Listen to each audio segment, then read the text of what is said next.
అసలు సోషల్ మీడియాకి ఎంత అడిక్ట్ అయిపోయినామో గదా! ఏదైనా తినాలన్నా ఫోనే, ఎటైనా వెళ్ళాలన్నా ఫోనే, ఏమైనా చెయ్యాలన్నా ఫోనే. ప్రతి దానికి ఫోనే యూజ్ జేస్తున్నాం.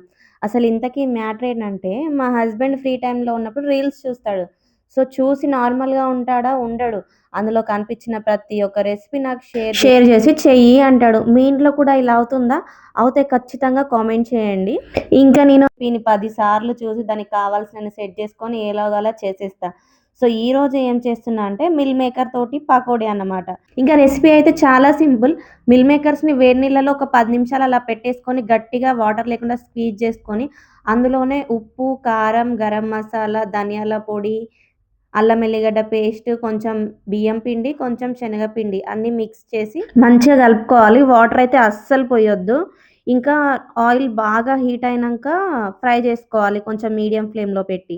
బాగా ఫ్రై చేసుకోవద్దు. నల్లగా అయిపోతాయి తీసిన తర్వాత. ఇంకా టేస్ట్ అయితే చాలా బాగా వచ్చింది. క్రంచీగా వచ్చినాయి. ఇంకా ఉంటే లాస్ట్‌లో చాట్ మసాలా యాడ్ చేసుకోవచ్చు. వెళ్ళే ముందు వీడియోకి ఒక చిన్న లైక్ ఇచ్చి ఛానెల్‌ని సబ్స్క్రైబ్ చేసుకోండి.